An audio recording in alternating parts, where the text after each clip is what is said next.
परमेश्वर यीशु, हम आज के दिन को तेरे हाथ में देते हैं प्रभु। आज के वचन एक दोधारी तलवार के समान आने दे प्रभु, जो हमारे हृदय में ही नहीं जाए पर हमारे जीवन को भी बदले प्रभु। अनुग्रह दे, अभिषेक से भर प्रभु। जो भी आज हम सीखने वाले हैं परमेश्वर, हमें मदद करके हम हमारे जीवन में उसे लागू कर सकें। सिर्फ हमें सुनने वाले नहीं बनना, सिर्फ हमें वचन को सुनने वाला नहीं पर वचन पर चलने वाला बनना है प्रभु। शैतान इस वचन को चुरा ना पाए। हर एक व्यक्ति जो इस वचन को सुन रहा है 100 गुना फल अपने जीवन में लाए। यीशु के नाम से मैं प्रार्थना करती हूँ, आमेन आमेन आमेन।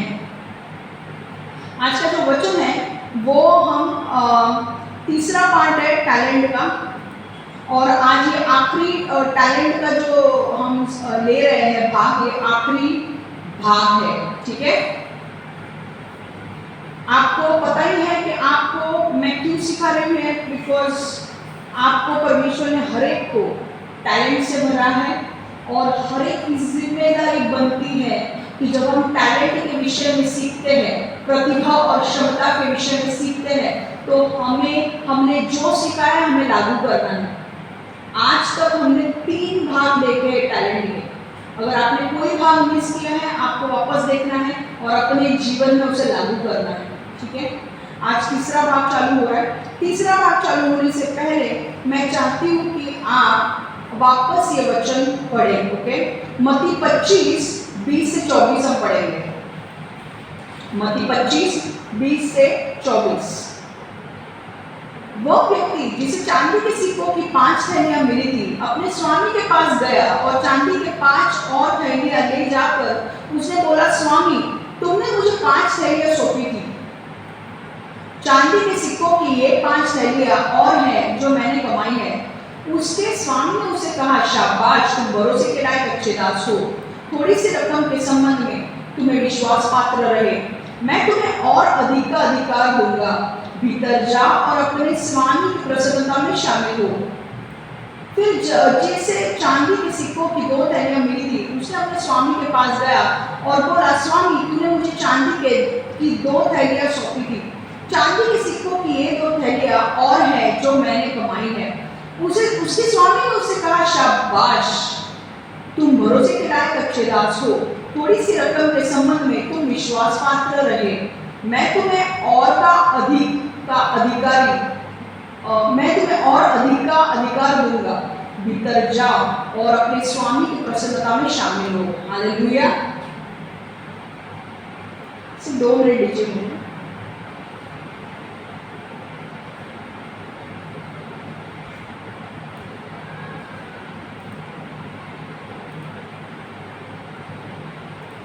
हालेलुया। आइए अब हम वचन में जाएंगे। अब मैंने लास्ट टाइम आपको बताया था कि थोड़ा बैकग्राउंड दे दूं। एक स्वामी होता है, वो यात्रा के लिए जाता है। वो यात्रा पे जाने के पहले उसके 3 दास होते हैं। 3 दासों को चांदी के सिक्कों की थैली देता है। कैसे देता है? अलग अलग उनकी योग्यता के अनुसार। पहले को 5, दूसरे को 2, तीसरे को 1। पहला वाला जो होता है वो 5 थैली का 10 करता है। 5 थैली को लेता है, निवेश करता है, इन्वेस्ट करता है और उसकी 10 थैली करता है, 5 और कमाता है। दूसरा वाला 2 थैली मिलती है, वो निवेश करता है और 2 कमाता है। अब लास्ट जो है वो व्यक्ति क्या करता है, वो अंदर जो थैली है वो जमीन के नीचे गाड़ देता है। जैसे उसका स्वामी आता है वही थैली लेकर उसे देता है, ठीक है। ये स्टोरी है। और उसे आज हम थोड़ा पॉइंट्स उसके ऊपर देखने वाले हैं कि आज हम उन पॉइंट से क्या सीख सकते हैं, ठीक है। तो हमारा पहला पॉइंट, जो चौथा पॉइंट हो रहा है, वो ये है, आपके पास जो कुछ है उससे आपको जो कर सकते हैं वो करें। आपके पास जो कुछ है उससे आप जो कर सकते हैं वो करें। Do what you can with what you have. Do what you can with what you have. तुमच्याकडे जे आहे त्याचा वापर करून जे काही करता येईल ते करा।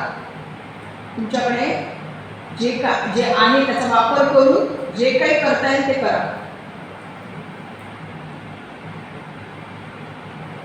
लिख लिया पॉइंट? देखो, एक चीज जो हमें यहाँ से सीखने को मिलती है वो ये है कि हमारे पास जो कुछ भी है हमें उसका इस्तेमाल करना है हमें हमें उसका इस्तेमाल करना है परमेश्वर के राज्य के लिए। ओके बात, ओके। हर एक को परमेश्वर ने कुछ ना कुछ वरदान दिए हैं। आज जो भी हम पॉइंट देखेंगे ना, आप हमेशा टैलेंट के साथ उसकी तुलना करना। आपके पास जो टैलेंट दिए हैं उसकी तुलना उसके साथ करना।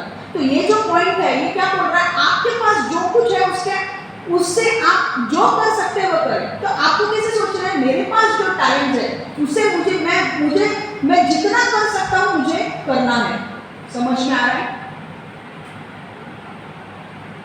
हमारे पास जो कुछ है उसका इस्तेमाल करके हमें परमेश्वर को सर्वश्रेष्ठ देना है। देखो, परमेश्वर ने आपको अलग अलग टैलेंट दिए, कई किसी को 1 दिया है, किसी को 2 दिए हैं, किसी को 5 दिए हैं। पर परमेश्वर ने जितने भी टैलेंट आपको दिए हैं, प्रतिभा और क्षमता आपको दी है, आपको उस हर एक टैलेंट का इस्तेमाल करना है और परमेश्वर को अपना बेस्ट देना है, परमेश्वर के महिमा के लिए ये करना है। कई बार क्या होता है कि लोग ना ये बहाने बनाते हैं। बहाने क्या बनाते हैं? फॉर एग्जाम्पल, अगर एक वर्शिप टीम है, ओके, आज हमारी वर्शिप टीम है, अगर आज हमारी वर्शिप टीम में सिंगर है, नए नए लोगों को मैं ट्रेन कर रही हूँ वर्शिप लीड करने के लिए, पर हमारे पास म्यूजिशियंस कोई भी नहीं है, तो अगर मैं ये कहूँ कि भाई हमारे पास म्यूजिशियंस नहीं है इसलिए हम वर्शिप ही नहीं करेंगे, हम डायरेक्टली आके वचन लेंगे, तो क्या वो सही होगा? है कि नहीं? गलत है ना वो। देखो, हमारे पास वर्शिप टीम में म्यूजिशियंस कोई भी नहीं है, सिर्फ मैं एक बोंगो बजाकर हम वर्शिप करते हैं। अगर मैं बोलती हूँ कि भाई हमारे पास कीबोर्ड वाला नहीं है, ड्रम्स नहीं है, बेस गिटार नहीं है, तो हम वर्शिप नहीं करें, तो ये गलत होगा, है कि नहीं? ये गलत है। परमेश्वर क्या देखकर बोलेगा कि भाई मैंने तुमको मुंह दिया है, मुंह से गाओ, हाथ दिए, ताली बजाओ, ड्रम जरूरत नहीं है कि नहीं? ड्रम की जरूरत नहीं है, तुम्हें प्रोजेक्टर की भी जरूरत नहीं है, तुम्हें मुंह दिया है, मुंह से गाओ, हाथ दिया, हाथ से ताली बजाओ, जो कुछ तुम्हारे पास है उसका इस्तेमाल करो, परमेश्वर बोलेगा, है कि नहीं? तो ये अगर मैं बोलती कि हमारे पास म्यूजिशियंस नहीं है तो वर्शिप नहीं करना, ये गलत बात होगी और परमेश्वर मेरी निंदा करेगा। समझ में आ रहा है? तो ऐसा नहीं करना है। क्या करना है? देखो, आपके पास नहीं है ना म्यूजिशियंस, कोई बात नहीं। आज हम लोग क्या करते हैं, एक बोंगो है, मैं बोंगो बजा के हम वर्शिप करते हैं, है कि परमेश्वर ये नहीं देखता कि हमारे पास कितनी क्वांटिटी है, कितनी म्यूजिशियंस है, कितना हमारे पास बोंगो है, ड्रम्स है, गिटार है, कीबोर्ड है, वो नहीं देखता। वो देखता है तुम्हारा मन साफ है कि नहीं। समझ में आ रहा है? क्वालिटी परमेश्वर देखता है, गुण देखता है, संख्या नहीं देखता है। अरे इसके पास 5 अगर यहाँ पे 5 कीबोर्ड है, एक कीबोर्ड है, एक ड्रम्स है, सब है, पर लोगों का मन ही नहीं आराधना करने के लिए, क्या आपको लगता है परमेश्वर आराधना स्वीकार करेगा? नहीं करेगा। क्यों? क्योंकि परमेश्वर क्वांटिटी को नहीं देखता है, संख्या को नहीं देखता है, क्वालिटी को देखता है। आपको परमेश्वर बोल रहा है कि आपके पास जो कुछ है उससे मेरी आराधना करो, स्तुति करो। आप बोले हम क्या करते हैं? हम वैसे ही करते हैं, है कि नहीं? मैं बोंगो बजाती हूँ, बाकी हम सब लोग गाते हैं, है कि नहीं? आज हम यहाँ पे बहुत कम लोग हैं, सिर्फ 6 लोग होंगे, और मुझे इस बात की शर्म नहीं है, क्योंकि आज हम यहाँ पे गोरेगांव में आए हैं, परमेश्वर ने हमको यहाँ लाया है, मकसद में चल रहे हैं, आने वाले दिनों में बहुत सारे लोग आएंगे, मेरा विश्वास है। पर परमेश्वर क्या करेगा? अगर हम पीछे नहीं हटेंगे, जितने लोग हैं उसमें अगर हम वर्शिप करेंगे, तो परमेश्वर धीरे धीरे धीरे हमारे वर्शिप टीम में नए लोगों को जोड़ेगा, कीबोर्डिस्ट को जोड़ेगा, पियानो गिटारिस्ट को जोड़ेगा, ड्रम्स वाले को जोड़ेगा। समझ में आ रहा है? तो जितना आपके पास है पहले उसका इस्तेमाल करो। समझ में आ रहा है? और ये जो मुद्दा है ना कि जो आपके पास है उसका इस्तेमाल करो, ये मुद्दा सिर्फ परमेश्वर के राज्य के लिए अप्लाई नहीं होता, ये सारी चीजों के लिए, आपके जीवन में हर क्षेत्र में उसका इस्तेमाल होता है। आपको अगर बिजनेस भी खोलना है, अगर आपको बिजनेस भी स्टार्ट करना है, तो आपको पता है एक बंदा है, 2 बंदे हैं। अब मेरे को आप बताओ कौन सा बंदा राइट है? मैं एक उदाहरण दे रही हूँ। 2 बंदे हैं, दोनों को बेकरी स्टार्ट करनी है, बेकरी, ओके, और बेकरी बड़ी बेकरी स्टार्ट करनी है तो पैसों की जरूरत है, राइट? बेकरी स्टार्ट करनी है तो पैसों की जरूरत है, लोन चाहिए क्योंकि बड़े बड़े मशीन लगवाने हैं। अब दोनों ने लोन अप्लाई किया है, पर दोनों का लोन हो जाता है फेल, पास नहीं होता है लोन। अब दोनों के पास पैसे नहीं है। एक जो पहला जो बंदा है मिस्टर ए, दूसरा है मिस्टर बी। मिस्टर ए बोलता है अरे यार लोन हमारा नहीं हुआ है, अब जाने दो, मैं कुछ काम ही नहीं करता हूँ, मुझे बेकरी खोलनी नहीं है, मैं कुछ काम ही नहीं करता हूँ, और वो बैठ जाता है घर पे ऐसे। दूसरा मिस्टर बी जो है वो बोलता है भले ही लोन पास नहीं हुआ है, पर मेरे पास अभी क्या है, अभी मेरे पास घर पे छोटा सा अवन है, मैं उस अवन का इस्तेमाल कर सकता हूँ केक बनाने के लिए। तो मुझे बड़ी बेकरी की क्या जरूरत है, मेरे घर को मैं बेकरी बनाऊंगा, इस अवन का मैं इस्तेमाल करूंगा और मैं छोटे छोटे केक बनाकर लोगों को भेजूंगा। और उसने वैसा किया, उसने अवन में केक बना के छोटे छोटे केक के ऑर्डर लेने शुरू किए, और छोटे छोटे केक के ऑर्डर इतने लोगों को अच्छे लगे केक कि उसके जो कस्टमर्स थे वो कॉल करके उसे केक बनाने के लिए ऑर्डर देने लगे। समझ में आ रहा है? अब हो क्या गया, पैसा बढ़ गया उसके पास, कस्टमर्स इतने आए, पैसा बढ़ गया, उसने खुद ने अपनी बेकरी स्टार्ट की। तो यहाँ क्या किया उसने, उसके पास जो था उसका इस्तेमाल किया, अपने घर को उसने बेकरी बनाया, छोटे से ओवन से शुरुआत की। तो आज आपके पास बड़े बड़े इंस्ट्रूमेंट्स नहीं है तो कोई बात नहीं, गला है, मुंह है, हाथ है, उससे स्तुति आराधना करो। धीरे धीरे धीरे जब परमेश्वर देखेगा कि आप विश्वासु हो, परमेश्वर आपको और बढ़ाएगा। समझ में आ रहा है? समझ में आ रहा है? ये जो तीसरा दास था, इसने क्या किया था, इसके पास एक चांदी के सिक्कों की थैली थी, उसने वो चांदी के सिक्कों की थैली का इस्तेमाल किया ही नहीं, इसीलिए परमेश्वर ने उसे नहीं बढ़ाया। स्टोरी आगे देखो, परमेश्वर ने उसके चांदी के सिक्कों की थैली उसके हाथ से लेकर वो पहला जो व्यक्ति था जिसने 5 थैलियां कमाई थी और उसे दे दिया। समझ में आ रहा है? तो जब आपके पास थोड़ा सा है, आप जब उसका इस्तेमाल सही तरीके से करते हो तो परमेश्वर आपको और बढ़ाएगा। अब एक स्टोरी है, वचन से ही एक मैं स्टोरी बताती हूँ, यूहन्ना 6:8 से 12। Yuhanna, I want you to open John 6:8 to 12। हम बाइबल से ये सीखते हैं कैसे हुआ। देखो, यीशु एक दूसरे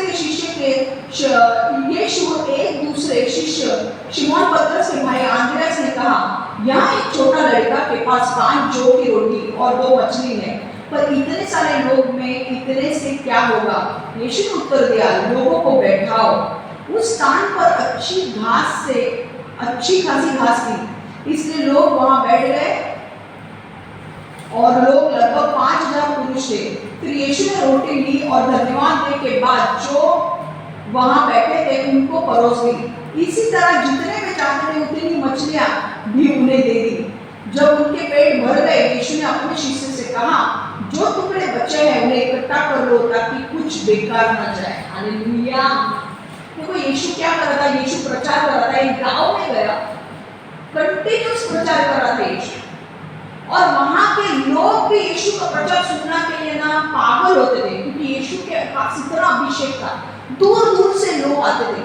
अब ऐसा हुआ कि भाई लोग अपने यीशु के पास गांव में बैठे, सब घास के ऊपर बैठे, 3 दिन हो गए घर पे नहीं गए। अब ऐसा हुआ कि आंद्रियास ने बोला, भाई यीशु उनको भेज दे, वरना प्रचार सुन के बाद में मतलब उनको धूप की वजह से वो चक्रा के गिर जाएंगे। यीशु ने बोला, तुम उनको खाने को दो, तो बोलते हमारे पास तो कुछ नहीं है। पर आंद्रियास क्या करता है, एक डब्बा लेकर आता है, उसमें 2 मछली 5 रोटी होती है। यीशु ने वो 2 मछली 5 रोटी ली, परमेश्वर के सामने उसका धन्यवाद दिया और बांटना शुरू किया। तो 5000 लोगों ने 2 मछली 5 रोटी जब बांटना चालू किया तो 2 मछली की 5000 मछलियां बन गई, उससे भी ज्यादा।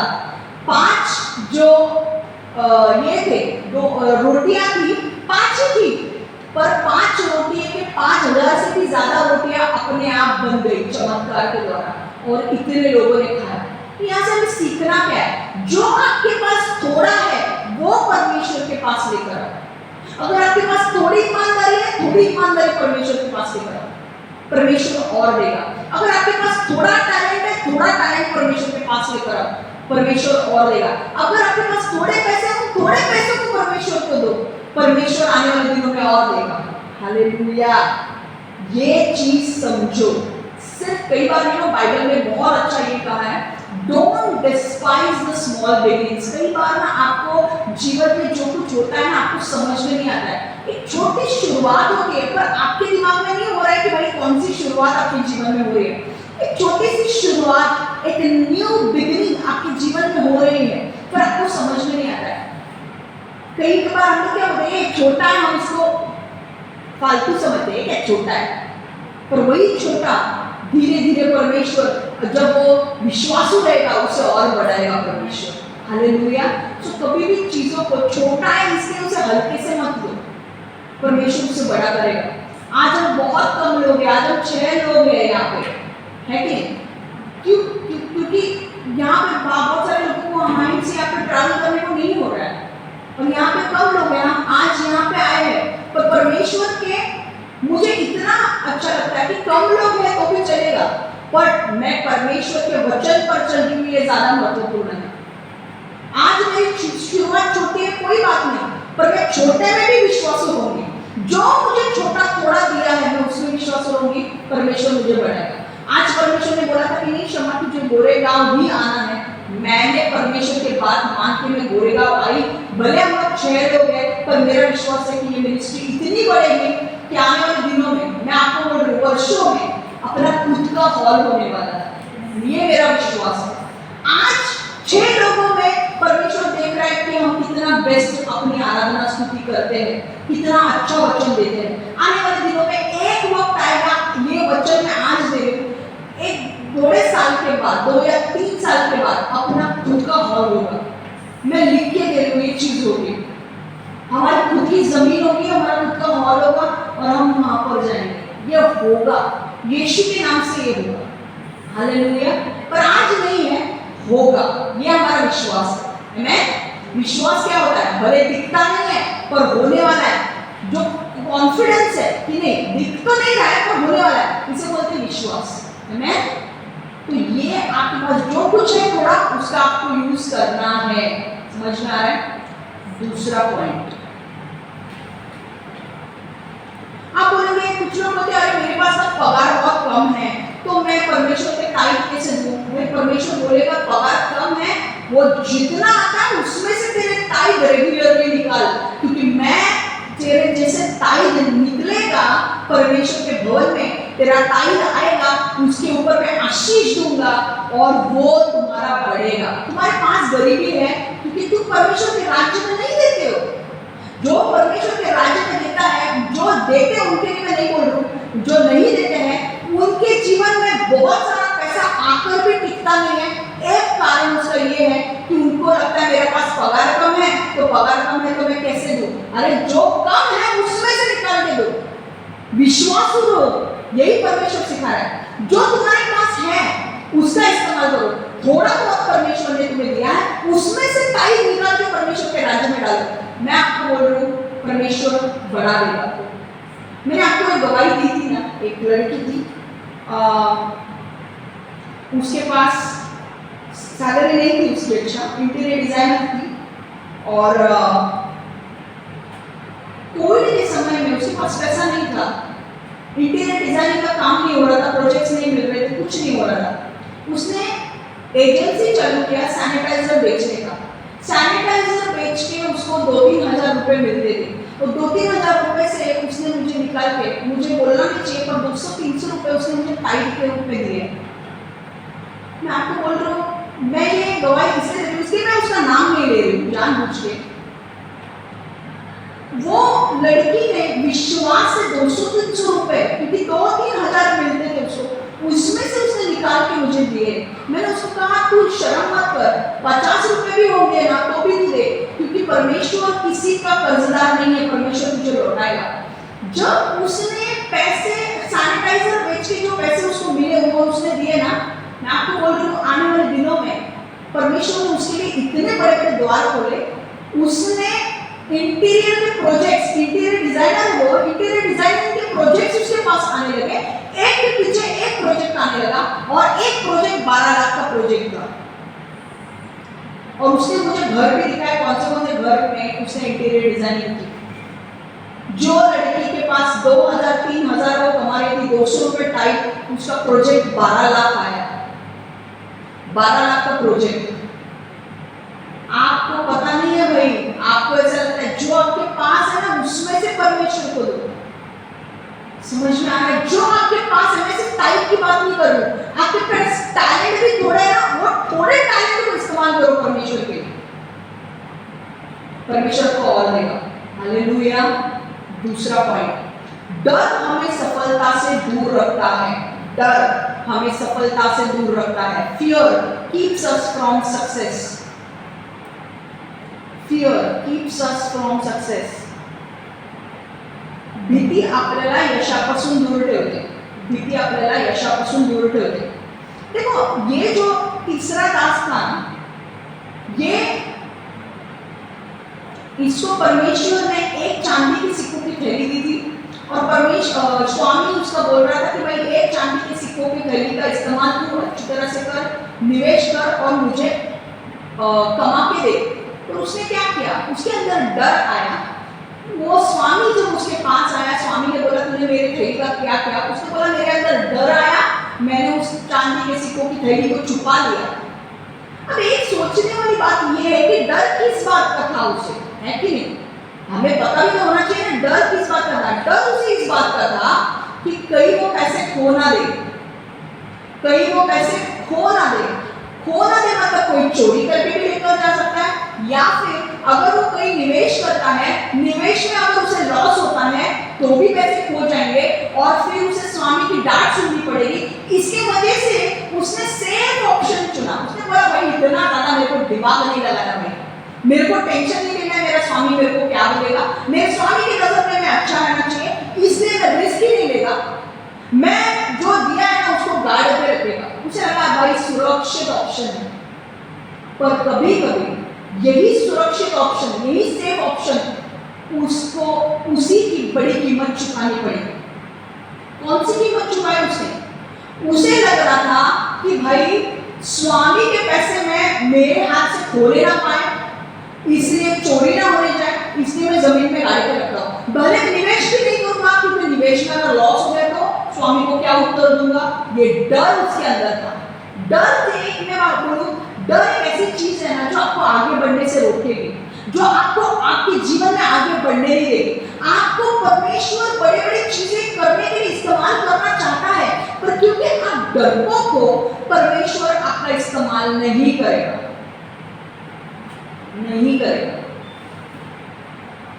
मैं आपको एक उदाहरण देती हूँ। मैं जब एनएससी में थी ना, एनएससी में थी, मुझे परमेश्वर ने एक व्यक्ति से बात करने के लिए कहा था और वो बहुत बड़े लेवल की व्यक्ति थी, वो वाइस प्रेसिडेंट थी उस वक्त और मैं बहुत छोटे लेवल की व्यक्ति थी। और वो एसोसिएट वाइस प्रेसिडेंट थी और मैं बहुत छोटे लेवल की व्यक्ति थी। और परमेश्वर ने मुझे कहा था कि वो तेरी फ्रेंड बनेगी, वो तेरी फ्रेंड बनेगी। अब संबंध है क्या कुछ, वो तेरी फ्रेंड बनेगी। पर मैं आपको बोलूं, मैं परमेश्वर ने एक वक्त आया, मुझे उसे मेल डालने के लिए कहा, तू उसे मेल डाल। मैंने बोला भाई मैं मेल डालूंगी, कल मेरा जॉब चला जाएगा। परमेश्वर मुझे क्लियरली बोल रहा था कि तू उसे मेल डाल, और मुझे बताया था कि मेल में क्या लिखना है। अब ये जो है वो ये जो लड़की है, ये जो औरत है वो औरत है, ओके। परमेश्वर ने मुझे कहा था कि ये तेरी फ्रेंड बनने वाली है और ये मेरी तरफ से है, ओके, ये मेरी तरफ से, मतलब मैंने इसको तेरे जीवन में लाया है। तो मैंने बोला परमेश्वर ठीक है, ये सब ठीक है, पर वो मैं एक कंपनी में हूँ और मैं एनएससी में हूँ, मेरा कल जॉब जा सकता है अगर मैं ऐसा करूँ तो। और परमेश्वर ने मुझे कहा नहीं, तुझे मेल डालना है। और मुझे क्लियरली पता चल रहा था कि परमेश्वर चाहता था कि मैं मेल डालूं और मैं उससे बात करूं। मैंने मेल डाला, मैं इतना डर रही थी, इतना डर रही थी कि बाप रे, देखो जो भी लिखने को बोला था परमेश्वर ने बहुत अच्छा बोला था, पर अगर किसी को अच्छा लगे किसी को नहीं लगे, और मैं बहुत छोटे लेवल की, भाई मेरे को तो एक मेल डाल के वो निकाल सकती है एनएससी से। पर मैं आपको बोलूं, मैं वो मेल डालने से डर रही थी, पर जब मैंने मेल डाला, आप यकीन नहीं मानोगे, मेरी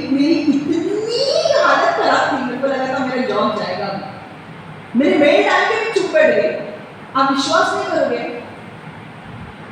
1-1.5 घंटे के बाद मैंने वापस मेरा मेल चेक किया, मुझे उसका रिप्लाई आया था। मुझे परमेश्वर ने उसके लिए प्रेयर करने के लिए बोला था और मैं कर भी रही थी, और वो उससे बताना था कि भाई परमेश्वर ने मुझे तेरे लिए प्रेयर करने को बोला और मैं कर भी रही हूँ। और उसने मुझे रिप्लाई में भेजा, thank you for your prayers, thank you so much for your prayers. उसके बाद वो एक मेल मैंने डाला, उसके बाद उसने रिप्लाई दिया, उसके बाद हम दोस्त बन गए। और मैं आपको बोलूं, किसी को पता नहीं था, मैं एक बहुत साधारण लेवल की टेस्ट इंजीनियर से मैं टेस्ट एनालिस्ट बन गई थी, बहुत साधारण लेवल थी मेरी, और वो मेरे क्लाइंट, मतलब होता कैसे था, एनएससी आईटी के लोग जो आईटी में थे वो लोग सर्विसेज देते थे एनएससी को, ओके, बड़े कंपनी, और यहाँ पर वो जो थी और वो एनएससी आयल, मतलब जो मेन एनएससी है वहाँ पर थी, हम लोग भी मेन हेड ऑफिस में बैठते थे तब, बैंड्रा में जो एनएससी का है वहाँ पे मैं थी। अब मुझे याद है कि मैंने वो मेल डाला, मुझे लग रहा था कि भैया अभी वो मेरे खिलाफ एचआर से कंप्लेंट करेगी और मेरे को निकाल देगी। एक्चुअली मैंने कोई गलत चीज़ नहीं डाली थी, मुझे गॉड ने उसके लिए प्रेयर करने को बोला था, और वही गॉड ने बोला कि तू उसके लिए प्रेयर कर रही है ये उसको बता, और वो कैथलिक थी। तो कोई भी बोले तो यार डर तो लगता है ना, भाई मेरा जॉब जाएगा, पर परमेश्वर में बोलती हूँ ना, जब परमेश्वर आपको कुछ करने के लिए कहता है करो। मैंने मेल डाला, उसका मुझे थैंक यू आया, और वहां से हमारी फ्रेंडशिप शुरू हुई। आज वो बहुत बड़े लेवल पे है, she is currently a vice president in NSC, और वो मेरी फ्रेंड है। आप विश्वास नहीं करोगे, आज हम दोनों फ्रेंड्स हैं। मैं उसके लिए प्रेयर करती हूँ, उसके फैमिली के लिए, उसके लिए मैं प्रेयर करती हूँ। मुझे नहीं पता क्यों परमेश्वर ने मुझे बोला, कुछ तो है उसके, कुछ मैं चीजें आपको बता नहीं सकती, पर कुछ प्रॉब्लम्स उसके जीवन में आए थे, तब परमेश्वर ने मुझे उसके साथ रखा। आपको पता नहीं कब परमेश्वर आपको, अगर वो डरी हुई होती ना, मैं अगर मैं डर के वो कदम नहीं उठाती, वो मेल नहीं डालती, आज हम कभी दोस्त नहीं बनते। पर मैंने डरा नहीं, मैंने एक स्टेप आगे लिया, मैंने बोला जो होगा सो होगा, परमेश्वर मुझे बोल रहा है ना ये करने के लिए, मैं वो स्टेप लूंगी। मैंने उस औरत को मेल डाला, मैंने उसको ये भी बोला कि मैं तेरे लिए प्रेयर कर रही हूँ। आज हम बहुत अच्छे फ्रेंड्स हैं, बहुत अच्छे फ्रेंड्स। और आप विश्वास नहीं करोगे, वाइस प्रेसिडेंट मतलब आप समझ सकते हो एनएससी का वाइस प्रेसिडेंट मतलब क्या होता है, कौन सा लेवल है वहां पे। आप वाइस प्रेसिडेंट, और वो भी बैंड्रा ब्रांच। वो एक बार उसने मुझे बोला था मेल पे, जब तक मैं ऑफिस में गई, उसने मुझे बोला था लेट्स मीट, हम मिलते हैं। मैंने उसको बोला भाई तू ठीक है ना, हम फ्रेंड्स जरूर है भाई, पर मेरा लेवल पता है ना, मैं अगर तेरे को मिलूंगी तो मेरे फ्रेंड्स के होश उड़ जाएंगे अगर तू मुझे मिलने के लिए आएगी और मैं तेरे साथ लंच करूंगी तो तेरे साथ। क्योंकि मेरे फ्रेंड्स को, भाई मेरे फ्रेंड्स ऐसे थे कि उनको उसको देख के डर लगता था, बिकॉज शी वाज बॉस।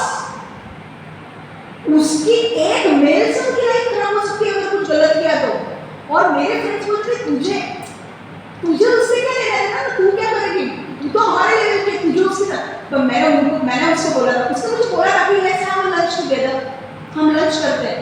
मैंने बोला भाई मैं तेरे सामने मेरे फ्रेंड्स के साथ नहीं आ सकती, बिकॉज मुझे प्रॉब्लम नहीं है, पर मेरे फ्रेंड्स चक्कर आके गिर जाएंगे और वो बोलेंगे कि भाई इसको क्या करना है। अब उनको मैं क्या बोलूँ कि मुझे गॉड ने बोला था, और कुछ मकसद था जो आने वाले दिनों में रिवील होना था। उसमें बहुत सारी चीज़ें उसके साथ होने वाली थी जो परमेश्वर ने मुझे बोली थी, और मुझे परमेश्वर ने बोला था कि उसे सपोर्ट कर उन चीज़ों में। और बहुत बुरा स्टेज उसके लाइफ में आया था, उसके पहले ही मुझे उसका फ्रेंड बना दिया। क्यों? ताकि मैं उसे सपोर्ट कर सकूं, उस टाइम पे उसके साथ रह सकूं। परमेश्वर की तो परमेश्वर कभी भी किसी को भी इस्तेमाल कर सकता है ना। आपको कोई बड़े आदमी के साथ मिलवा सकता है, आप यीशु के बारे में उसको बोलोगे, यीशु की शांति उसके अंदर आ गई, हो गया काम आपका। कोई भी किसी को भी परमेश्वर इस्तेमाल कर सकता है, सिर्फ मैं नहीं। पर today she is a vice president of NSC.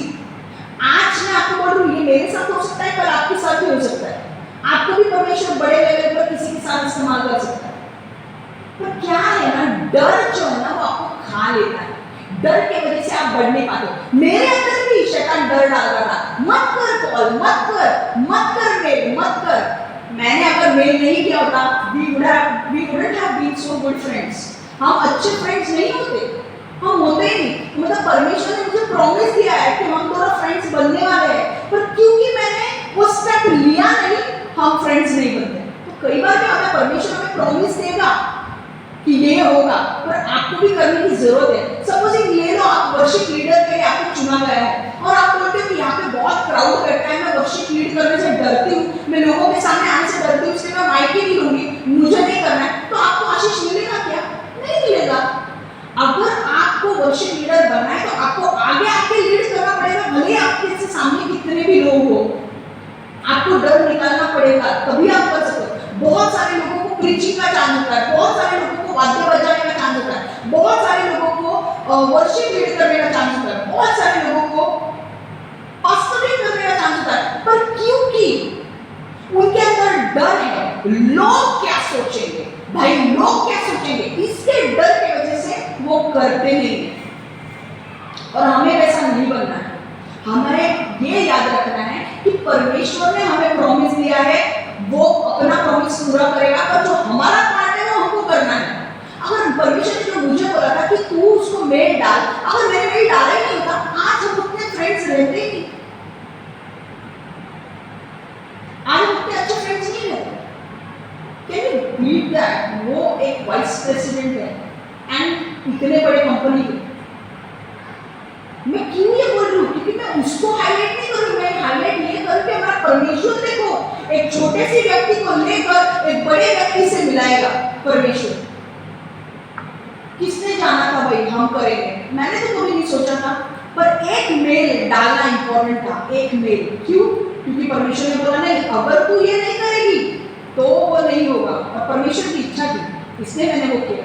पर आज पता है वो मुझे बोलती है कि मेरे दुख के समय में तू थी, तू मेरे साथ थी, मेरे टाइम में मैं जब बहुत चीजें हुई मैं बता नहीं सकती, पर उसके दुख के समय में मैं उसके साथ थी, और आज वो बाहर निकली है, मैं बहुत खुश हूँ। परमेश्वर हमें किसी के लिए अरेंज करता है। अगर आज आपको चांस मिलता है वर्शिप लीड करने का, प्रीचिंग करने का, कीबोर्ड बजाने का, जो भी वाद्य बजाने के लिए, परमेश्वर अगर आपको बोल रहा है तो डरो मत, वो करो, उसमें आपको ब्लेसिंग मिलेगा।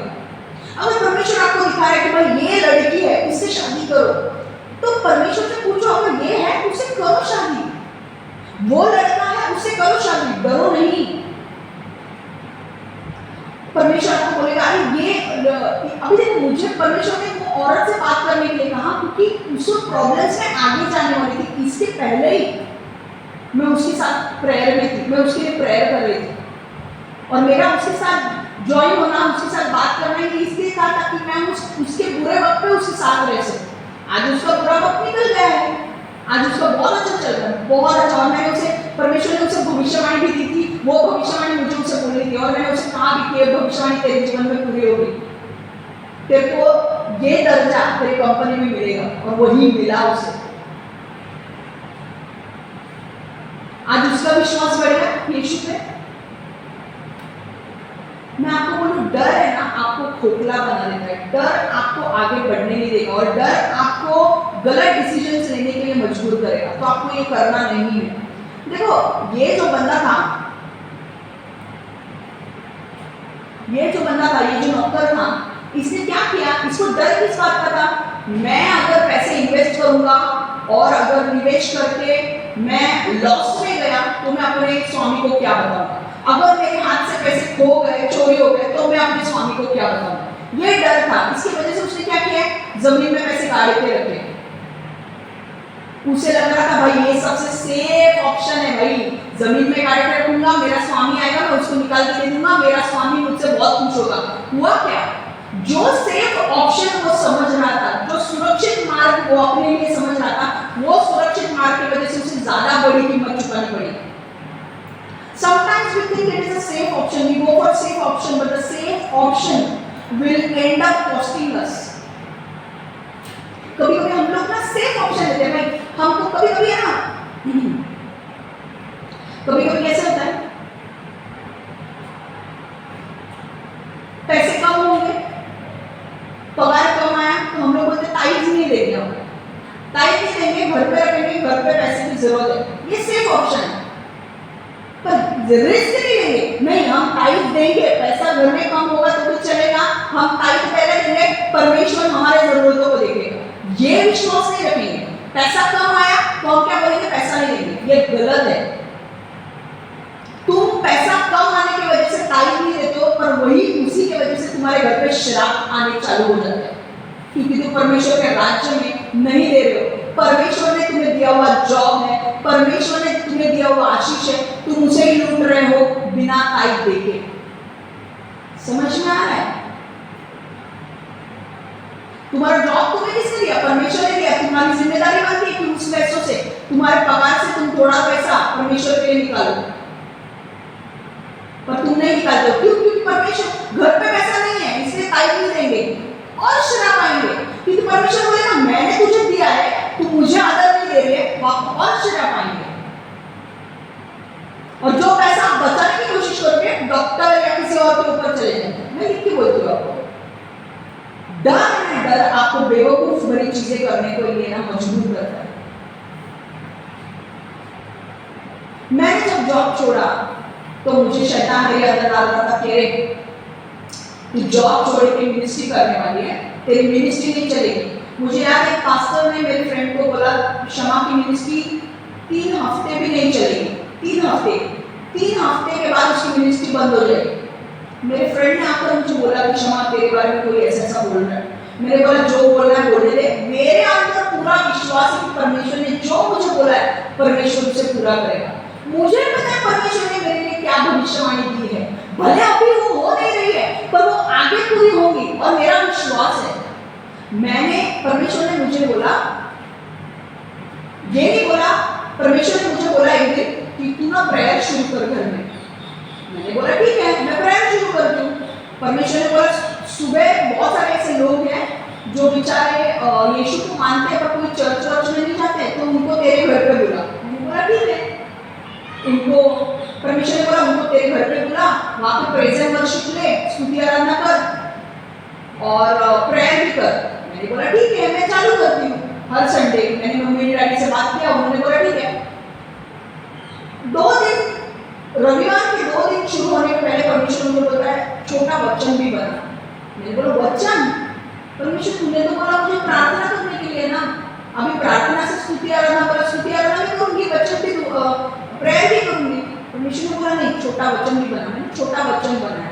मैंने पहला हफ्ता वचन भी दिया, स्तुति आराधना भी की, प्रेयर भी किया और उनको छोड़ दिया। दूसरा हफ्ता भी अगले संडे भी छोटा प्रेयर किया, वचन दिया और स्तुति आराधना की, छोड़ दिया। तीसरा हफ्ता आया, तीसरे हफ्ते को भी स्तुति आराधना की, वचन किया, प्रार्थना किया, छोड़ दिया। तीसरे हफ्ते में परमेश्वर ने मुझे बोला तेरी मिनिस्ट्री स्टार्ट हो गई, तेरी मिनिस्ट्री स्टार्ट हो गई। जो पास्टर ने मुझे बोला था कि तीसरे हफ्ते तेरी मिनिस्ट्री गिर जाएगी, परमेश्वर ने तीसरा हफ्ता आने के बाद मुझे बोला तेरी मिनिस्ट्री स्टार्ट हो गई। समझ में आ रहा है? मैंने डर के मारे अगर बैठ गई होती तो आज हम इतने लोगों के लिए आशीष बनती नहीं। अभी तो शुरुआत है, I'm not saying I'm arrived, मैं तो अभी तक आई भी नहीं हूँ, अभी तक सिर्फ शुरुआत है। आगे देखो कौन से लेवल के अनॉइंटिंग आने वाले हैं, आगे कितने लोग होने वाले हैं, कितने लोग आने वाले हैं, कितने पब्लिक होने वाली है अपने चर्च में। भाई आज कम है पर मुझे पता है मेरी भविष्यवाणी क्या दी है परमेश्वर ने मुझे, कौन से लेवल पे मेरे को लेकर जाने वाला है वो भी भविष्यवाणी मुझे अच्छी तरह से याद है। आज को देख के मैं डरती नहीं हूँ, लोग मेरे बारे में क्या बोलते हैं उससे मैं डरती नहीं। मुझे पता है कि मुझे परमेश्वर कहाँ लेकर जाने वाला है, तो डर को आपके अंदर आने मत दो।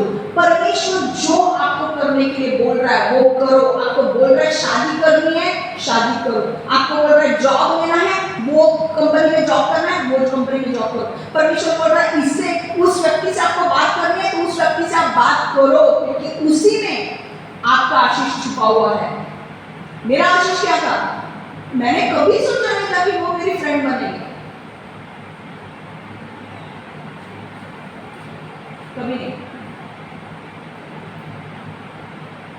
मुझे तो पता भी नहीं था। मैंने तो सिर्फ परमेश्वर ने मुझे बोला था कि उसके लिए प्रेयर कर, तो मैं प्रेयर कर रही थी। मैं आज भी करती हूँ प्रेयर। तो तुमको नहीं पता परमेश्वर तुमको किस किस से मिलाएगा बाबा, तुम्हारी जरूरत किसको है तुम्हें नहीं पता। तुमसे विश्वास करो और डरो मत। कल बोलेगा परमेश्वर तुम्हें भाई बहुत बड़े फिल्म स्टार से मिलना है, तो डरो मत फिल्म स्टार से मिलना है, जाओ बिंदास मिलो उसको। क्या पता हो उसे कुछ चीज की जरूरत है जो तुम्हारे पास है। तुम्हारे पास वो बुद्धि और ज्ञान है, तुम्हारे एक सलाह से उसकी लाइफ चेंज हो सकती है। क्या पता, उसे नहीं पता, पर तुम्हारे अंदर परमेश्वर ने वो बुद्धि ज्ञान दिया है जिसकी जरूरत वो बड़े फिल्म स्टार को है। तुम्हें नहीं पता तो डरो नहीं। अगर ऐसा मौका आएगा तो डरो मत जाओ, अरे भाई मुझे मिलने जाना है कैसे, जाओ परमेश्वर तुम्हारे साथ होगा, वो करो जैसे मैंने किया।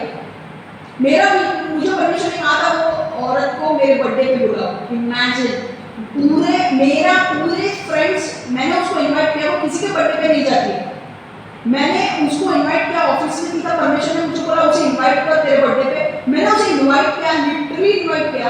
वो किसी के बर्थडे पे नहीं जाती है, वो सिर्फ मेरे बर्थडे पे, मेरा उससे कुछ संबंध नहीं है, वो मेरे बर्थडे पे वो वाइस प्रेसिडेंट आई। मेरे सारे फ्रेंड्स सोच रहे थे कि रेहाना, मुझे उसका नाम नहीं लेना, वो क्यों तेरे बर्थडे पे है।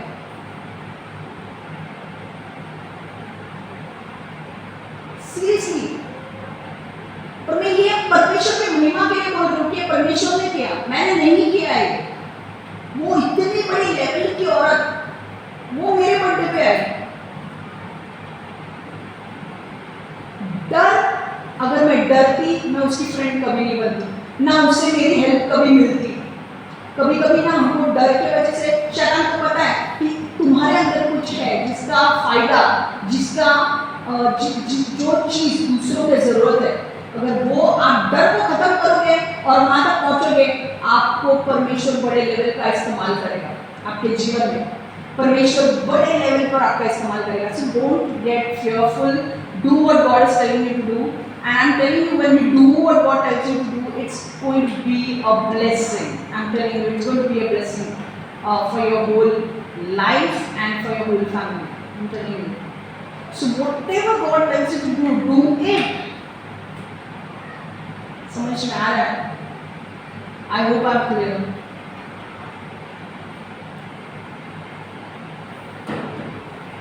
कई बार क्या है ना, हमारा पोटेंशियल बहुत होता है, हमारे पास परमेश्वर ने इतना दिया है ना भर के कि हम बहुत बड़े लेवल पे जा सकते हैं, पर क्योंकि डर जो है ना वो हमें वहां तक पहुंचने नहीं देता है। नरेंद्र मोदी जी चाय बेचते थे, पर चाय बेचते हुए अपना काम करते हुए वो इसमें आए। आज उनको इतने बड़े बड़े लोगों के साथ उठना बैठना होता है, तो ये क्या एकदम से हुआ क्या? उनके लिए भी बहुत सारी चीजें नहीं होंगी ना, पर उन्होंने डरे नहीं। वो जो भी चुनौतियां थी, जो भी चैलेंजेस थे, उन्होंने फेस किया और वो आगे गए। आज वो प्राइम मिनिस्टर बन गए देश के, बहुत बड़ी बात है कि नहीं?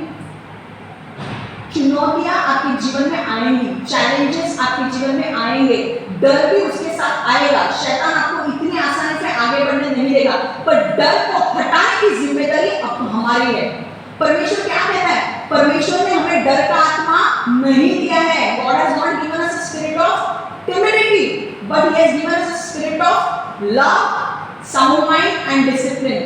उसने हमें अनुशासन का, प्रेम का और शांति का आत्मा दिया है। हालेलुया। डर का आत्मा दिया है? नहीं दिया है। तो डर को आपके अंदर आने मत दो।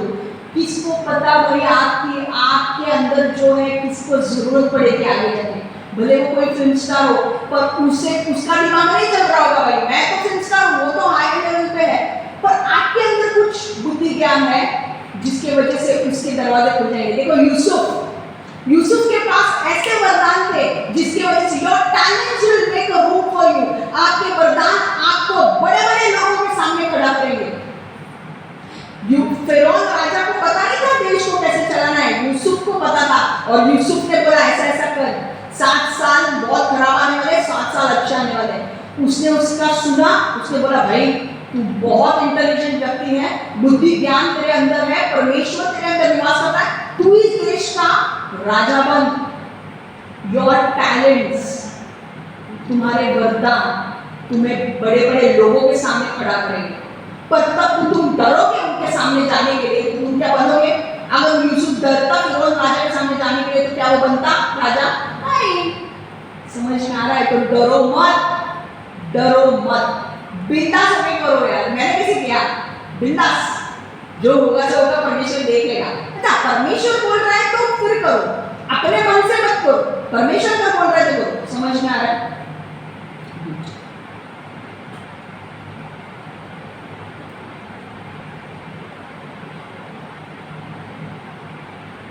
ओके, और एक पॉइंट हमें देखना चाहते हैं कि देखो एक ऐसा हुआ कि जब ये जो तीसरा जो व्यक्ति था, तीसरा दास, उसने जब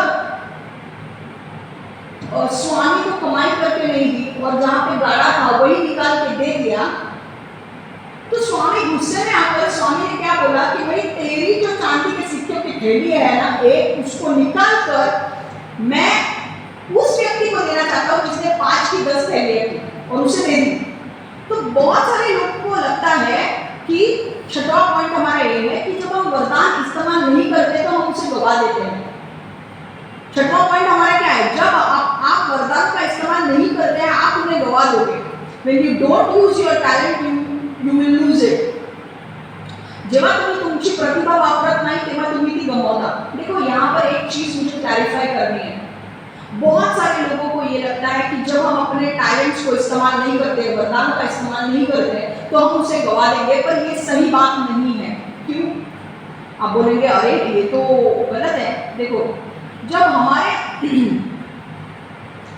ये सही नहीं है, जब हम हमारे वरदान का इस्तेमाल नहीं करते तो हम उसे गवाते नहीं है। आप बोलोगे ये कैसे है? मैं बता दूं, वो सिर्फ निष्क्रिय रहते हैं। निष्क्रिय मतलब वो पड़े रहते हैं, बढ़ते नहीं है। देखो, परमेश्वर जब आपको वरदानों से भरता है तो वो वापस नहीं लेता आपसे, क्योंकि वचन कहता है रोमियो 11:29 में, क्योंकि परमेश्वर जिसे बुलाता है, रोमन्स 11:29, रोमियो 11:29, क्योंकि परमेश्वर जिसे बुलाता है और जिसे वह देता है उसकी तरफ से अपना मन कभी नहीं बदलता। For the gifts and the callings of God are irrevocable. जब परमेश्वर आपको कोई वरदानों से भरता है तो वो वरदान आपसे वापस छीन नहीं लेता है। ये वचन है, समझ में आ रहा है? वापस आपसे छीन के नहीं लेगा, वो वरदान आपके अंदर रहेगा। आप अगर उसका इस्तेमाल नहीं करोगे वो ऐसे ही पड़ा रहेगा, वो बढ़ेगा नहीं। जब आप उसका इस्तेमाल करोगे वो बढ़ेगा। आप अगर उसका इस्तेमाल ही नहीं करोगे तो आपके अंदर से छीन नहीं लिया जाएगा, वो ऐसे ही पड़ा रहेगा। पर इसका मतलब ये नहीं है कि भैया आप वरदानों का इस्तेमाल नहीं करो। आपको वरदान का इस्तेमाल करना है।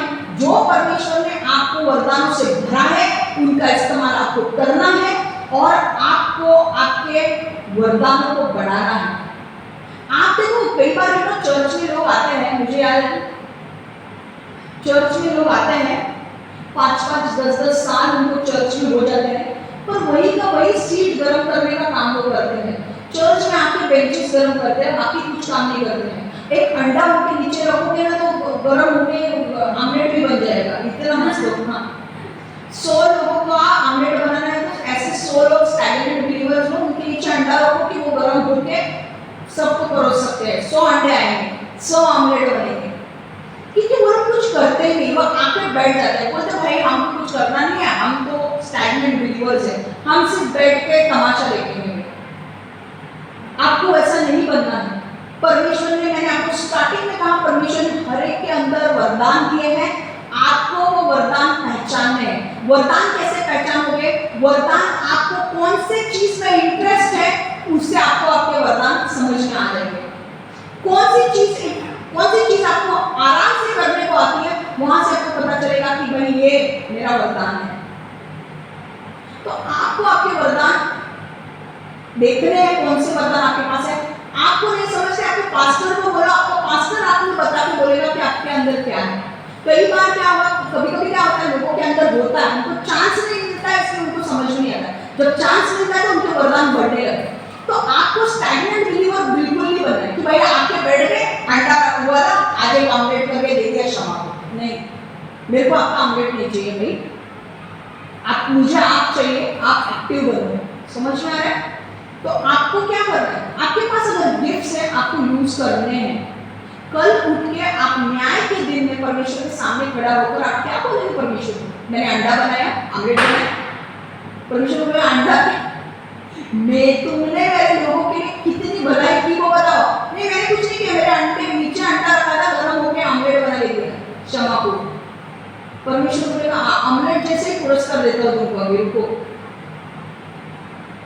अंडा देता हूँ मैं पुरस्कार के रूप में, अच्छा लगेगा? समझ में आया? अपने गिफ्ट्स का इस्तेमाल करो, आपके अंदर गिफ्ट्स है, आपको गिफ्ट्स का इस्तेमाल करना है, डरना नहीं है।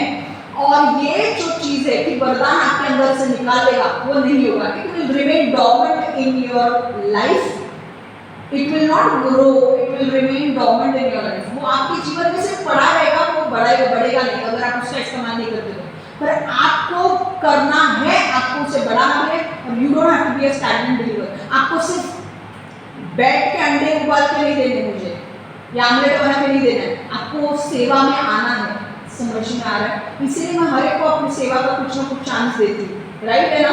क्योंकि मुझे चाहिए कि आपके टाइम से इस्तेमाल। कल उठ के भाई जब मैं परमेश्वर के सामने खड़ी होगी तो परमेश्वर मुझे बोलेगा कि तेरे चर्च में इतने लोग थे, तूने हर एक को जिम्मेदारी क्यों नहीं दी? तो मुझे भी तो परमेश्वर पूछेगा ना, मेरा भी तो न्याय होगा। आज मैं बोल सकती हूँ परमेश्वर मैंने रंजना को जिम्मेदारी दी, मैंने कीर्ति को जिम्मेदारी दी, मैं कविता को भी इस्तेमाल करूँ, ये होगा? हालेलुया। समझ में आ रहा है? So your gifts and callings are irrevocable, but आपको क्या करना है, उसे बढ़ाना है, इस्तेमाल करना है। समझ में आ रहा है? लास्ट, कर्म के बिना विश्वास मृत्यु के समान है। मतलब कर्म के बिना विश्वास मृत्यु के समान है। इसका मतलब क्या है? Faith without works is dead. कार्य शिवाय विश्वास मृत आहे। इसका मतलब क्या है? देखो आखिरी सीख जो हमें सीखनी है वो ये है कि अगर हम कार्य के बिना हमारा विश्वास मृत्यु समान है, कार्य के बिना हमारा विश्वास मृत्यु समान है। इसका मतलब क्या है? Faith without works is dead. ए सब लोग इधर देखो, अभी देखो स्वामी ने अपने तीनों दासों को बुलाकर कुछ ना कुछ कहा।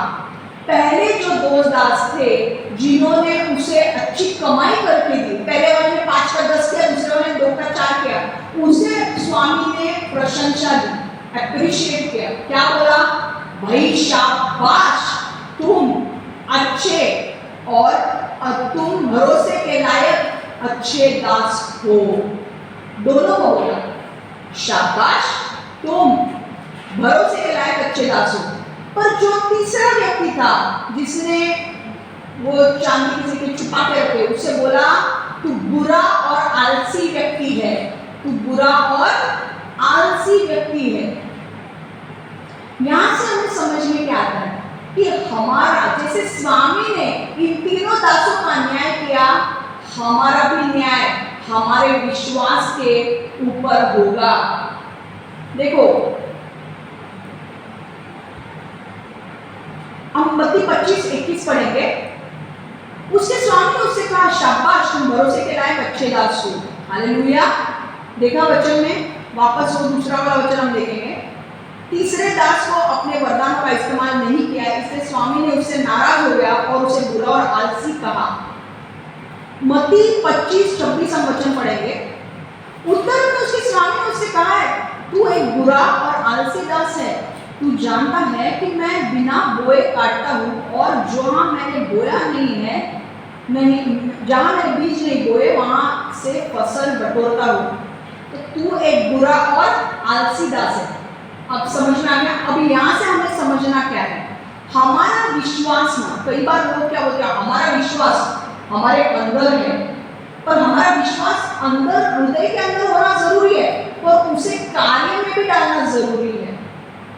अगर आपका विश्वास कार्य में नहीं दिखता तो वो विश्वास मृत के समान है, मरा हुआ विश्वास है। उसमें जान नहीं, सिर्फ बोल बच्चन है। आप बोलते हो कि हाँ, अगर आप बोलते, सपोज मान लो अगर मैं यहाँ पे सबको बोलती हूँ कि मुझे बहुत सारे लोगों को वर्शिप लीड करने का चांस देना, और अगर मैं बोलती हूँ कि मुझे रंजना को देना है, रंजना मेरे सामने बोलती है कि हाँ ठीक है, मैं वर्शिप लीड करने के लिए तैयार हूँ, और जिस दिन उसे वर्शिप लीड करनी है मैंने उसको गाने भी दिए हैं, अब वो बोलती कि मैं गाना नहीं गाऊंगी क्योंकि मुझे डर लगता है ऑडियंस का, इसलिए मैं गाना नहीं गाऊंगी, मैं किसी के सामने माइक भी नहीं उठाऊंगी, मुझे ये काम नहीं करना है।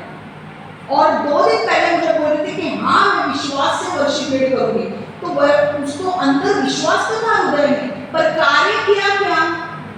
आके उसने वर्शिप किया क्या? अगर तेरे अंदर विश्वास है, बोल रही है कि नहीं मैं सबके सामने करूंगी, तो तुझे आके करना चाहिए ना।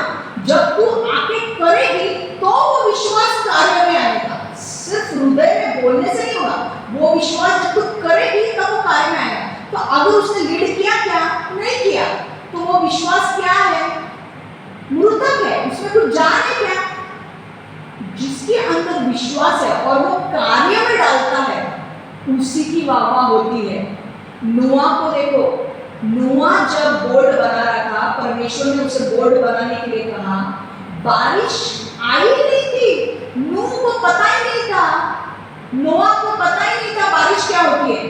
पानी नीचे से आता था, आप जेनेसिस अच्छी तरह से पढ़ो, उत्पत्ति अच्छी तरह से पढ़ो, पानी क्या आता था? नीचे से आता था, जमीन को गिरा करता था और प्लांट्स को पानी मिलता था, पेड़ पौधों को पानी मिलता था, ऊपर से बारिश कभी हुई नहीं थी।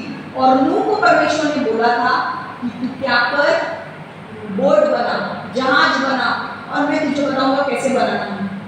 लोग उसकी निंदा करते रहे, ठट्टा करते रहे, उसके ऊपर हंसते थे, उसका अपमान करते थे, क्या पागल की तरह कुछ भी बना रहे, कुछ होगा क्या? काम में धंधे बोर्ड बनाते रहता है, दिन भर बोर्ड बनाते रहता है। हम लोग को देख, इधर शादी वादी करके मस्त बच्चे बच्चे पैदा करके सब एंजॉय कर रहे हैं, तू क्या बोर्ड बना रहा है? निंदा, अपमान, पागल का करार दे चुके थे लोग उसे, नूह को। पागल, पागल है, क्या बनाता रहता है बोर्ड? क्या बोर्ड? घर है ना अपना, बोर्ड में रहने का है क्या? बोर्ड किसने देखा है? किसने दे रही बोर्ड? पर नूह विश्वासू था। नूह ने क्या बोला? नहीं, परमेश्वर ने मुझे जहाज बनाने के लिए कहा है, मैं बनाऊंगा, मुझे नहीं पता कब काम आएगी पर आएगा। नूह को परमेश्वर ने बोला मैं यहाँ पे जल प्रलय लाने वाला हूँ, मैं यहाँ पर इतना बरसात लाने वाला हूँ कि सारे लोगों को मैं मार देने वाला हूँ, तब तेरी जहाज काम आएगी और तब तुम इस जहाज में चढ़ जाना और तुम बच जाओगे। वो 8 लोग, जब जल प्रलय आया, जब परमेश्वर ने पानी बरसाया पृथ्वी के ऊपर कंटिन्यूस 40 दिन तक, इतना पानी भरा कि जो पर्वत थे, पर्वत की चोटी के ऊपर पानी चला गया था। आपने देखा होगा बड़े बड़े पर्वत, आप हिमालय पर्वत देखा होगा, हिमालय पर्वत के ऊपर अगर पानी गया तो पूरी पृथ्वी नहीं डूब जाएगी, इतना पानी भरा था। और नूह की जहाज उसके ऊपर तैर रही थी। आज लोग अपने ऊपर हंसते हैं, आपकी निंदा करते हैं, आपका मजाक उड़ाते हैं, ठट्टा करते हैं, क्यों? आप यीशु में हो, शादी भी नहीं हुई है, यीशु में हो, बच्चा भी नहीं हो, क्या यीशु कर रहे हो? क्या कुछ है क्या आपके जीवन में? आपको बोलो, लोगों को हंसने दो, ठट्टा करने दो, अपमान करने दो। आप विश्वास रख के आगे बढ़ते रहो। परमेश्वर आज नहीं तो कल, जैसे नूह का अपमान निंदा दूर किया, लोग रहे नहीं नूह के वक्त, जिंदा ही नहीं बचे, सिर्फ नूह और उसका परिवार 8 लोग जिंदा बचे। ये लोग सब मर गए, बाकी सब पूरी दुनिया मर गई। पर आज वो नूह ने विश्वास से वो जहाज नहीं बनाए होते तो क्या वो जिंदा रहता? देखो, बड़ा काम होने के लिए टाइम लगता है।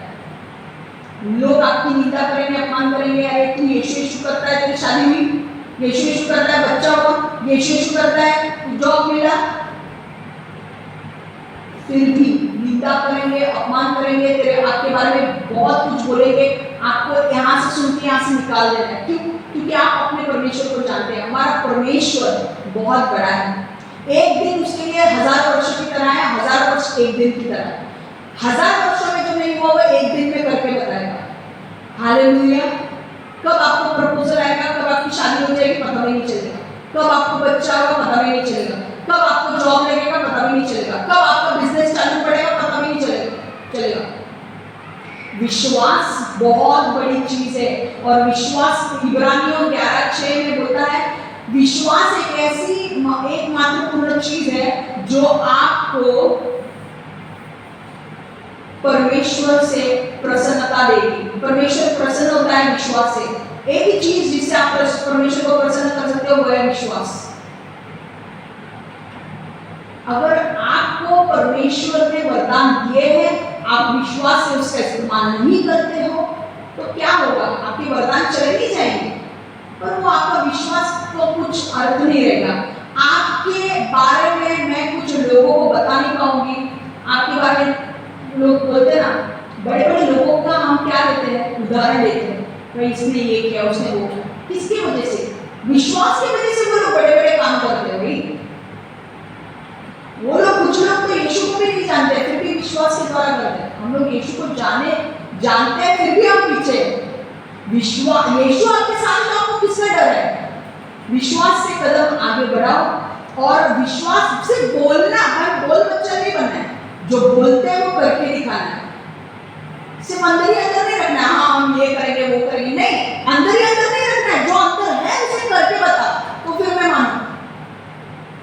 वरदान है, वरदान का इस्तेमाल करो, विश्वास में कार्य करो। अब्राहम ने क्या किया?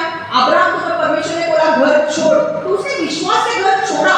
वो घर पे बैठ के नहीं बोला था हाँ परमेश्वर मुझे ना एक अच्छा देश देगा, नहीं, उसने अपना घर छोड़ा, वो कई किलोमीटर चला, फिर बाद में परमेश्वर ने उसे दिया।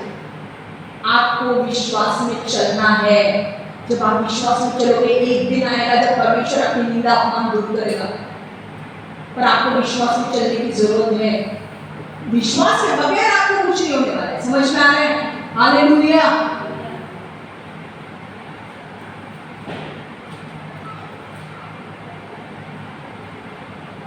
कई लोगों को ना वर्शिप लीड करने के लिए बोला, डर आता है। वो सब डर छोड़ना है, विश्वास में खड़े रह वर्शिप करना है, प्रीचिंग करना है, जो करना है वो करना है। समझ में आ रहा है? विश्वास का अपोजिट क्या है? डर। और डर का अपोजिट क्या है? विश्वास। तो आपको कैसे करना है? विश्वास में जीना है।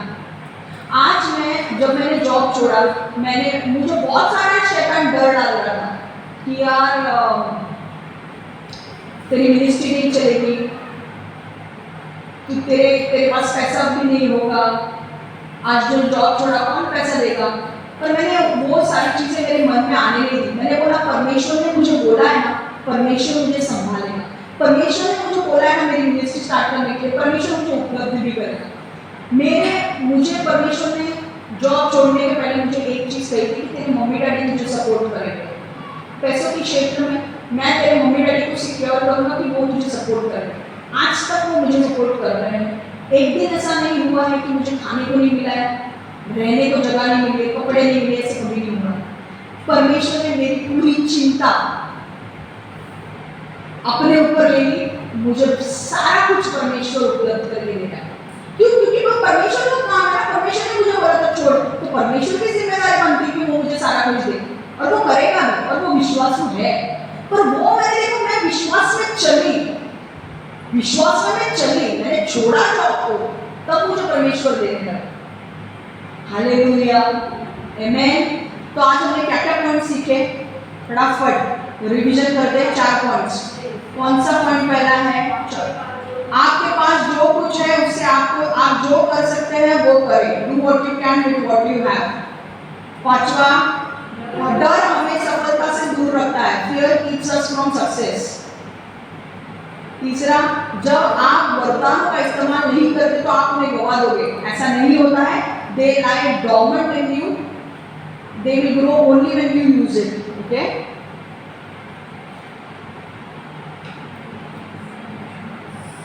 कर्म के बिना विश्वास मृत्यु समान है। Faith without works is dead. समझ में आ रहा है?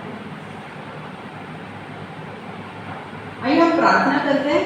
हालेलुया। परमेश्वर यीशु, मैं हर एक को तेरे हाथ में लेती हूँ प्रभु। हर एक को ब्लेस करती हूँ, हर एक के ऊपर मैं अनुग्रह मांगती हूँ। हर एक को ब्लेस कर, हर एक को अनुग्रह दे, हर एक को वचन पर चलने के लिए मदद कर प्रभु। आज हमने 4 जो पॉइंट्स सुने हैं, प्रभु हमें हमारे वरदानों को इस्तेमाल करने के लिए मदद कर प्रभु, हमारे अंदर से डर को खत्म कर प्रभु, हमें जो तू बता रहा है वो करने के लिए मदद कर प्रभु, जो तू बोल रहा है वो एक स्टेप लेने के लिए मदद कर प्रभु, क्योंकि मैं जानती हूँ कि जब हम वो स्टेप लेंगे हमारा आशीष वहां पर है। मैं मांगती हूँ प्रभु ब्लेस कर, हर एक को मदद कर नेक्स्ट स्टेप लेने के लिए, अपने वरदान का इस्तेमाल करने के लिए, और परमेश्वर शैतान के वचन को चुरा ना पाए, परमेश्वर इनके जीवन में 100 गुना फल लगे। और एक चीज जो मैं कहना चाहती हूँ, आने वाले दिनों में बहुत बड़े बड़े दरवाजे आपके लिए खुल रहे हैं, बहुत बड़ी बड़ी अपॉर्चुनिटी आपके पास आ रही है। वो अपॉर्चुनिटी को पाने के लिए परमेश्वर जो भी आपसे करने को कहे वो आप करना, क्योंकि परमेश्वर आने वाले दिनों में आपको बड़े लेवल पर लेकर जाने वाला है। मुझे परमेश्वर ये भी कह रहा है कि बहुत सारे लोगों की शादी तय होने वाली है, बहुत सारे लोगों की शादी तय होने वाली है। परमेश्वर जब आपको बोलेगा वो लड़की के बारे में, वो लड़के के बारे में, तो प्लीज आपको जो परमेश्वर बोल रहा है उसकी आज्ञा मानो और वो चीज करो। आप जरूर देखोगे आपकी शादी फिक्स होते हुए। हालेलुया। ये भविष्यवाणी है जो मैंने पहले भी दी थी, मैं आज भी परमेश्वर ने मुझे वापस रिपीट करने के लिए कहा है, तो मैं आपको बोल रही हूँ आने वाले दिनों में आपकी शादी तय होने वाली है। आप बड़े बड़े लेवल पर जाने वाले हो, बड़े चीजें आपको मिलने वाली हैं। बहुत सारे लोगों को आपके जीवन में जिनको घर लेना है उनका घर भी होने वाला है। यीशु आपको बड़े लेवल पर लेकर जाना है। और मैं आपको बोल रही हूँ दिसंबर के अंदर ही बहुत सारे लोगों की शादियां फिक्स होने वाली हैं। यीशु के नाम से मैं प्रार्थना करती हूँ। Amen, amen, amen. God bless you all. Take care. Bye bye.